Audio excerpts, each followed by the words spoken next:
Pelican style case, and that box is even padded. Okay, so I was finally able to actually unlock this case. As you see inside, everything is custom fit. Here's the manual, warranty information inside this packet. Apparently everything is hand assembled with this particular microphone, is at least from what I'm told, which is nice. You have the power supply here. You still have to give it 48-volt phantom power, but this is that power supply itself. Everything is wrapped nice and neat inside of the Pelican style case. Here is the microphone cable that goes into the actual microphone to this actual power supply box. You still need an actual microphone cable to plug on that out to go into your into an analog input of some sort.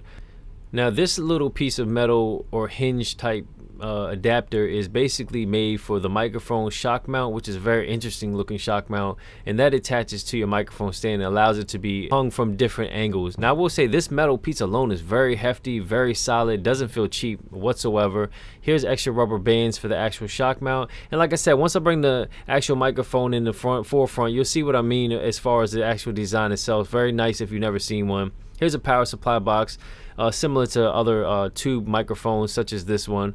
The tube microphone that comes with it, I'm hearing that the actual capsule itself is a Chinese capsule compared to the gold Manley reference microphone, if I'm saying that correctly. But you know, I mean, a lot of the things now are manufactured in China as well, but I hear it's still great. It's still a very high-end microphone that's very recommended amongst other users who even use the Sony C800 and stuff like that. So this is pretty nice. It has a sort of I don't know if it's really leather or not, but it covers the microphone from dust and smoke and just whatever it is. It's a protection cover. This has a nice roll-off switch in the front and gain or negative gain in the front as well. And from the bottom is how you actually unscrew the bottom part and you pull the microphone apart, and that's how you get to the capsule and the actual tube itself, because you can change the tube to change the characteristics a little bit and get a warmer sound or a more clear sound. It depends on what you're looking for. So when you look at the mic itself, it looks very nice to me. Now I will say, based on the other accessories and based on how it's packed, based on how it just looks, this microphone is a little deceiving when it comes to the build quality because it feels really light. Not saying it's a bad thing, but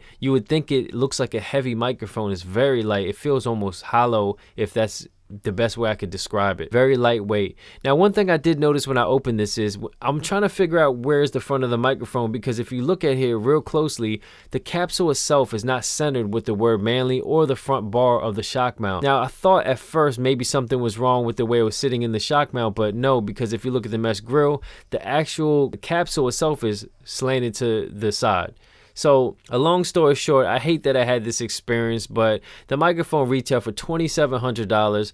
The microphone is nice. The microphone has known for a great, clear, bright sound, great for pop music and such. Bright on top of transparent is just a little too much for this combo, in my particular opinion. This would probably better be matched with a warmer tube mic preamp, in my opinion, and I think it'll balance out that too harsh of clarity or too harsh sound that I was getting from it personally. If you're looking for a bright, very clear, transparent microphone, I would definitely suggest this microphone as it is, has a little air quality to it. If that's what you're looking for, a pop sound, pop-ish type of sound, then definitely I think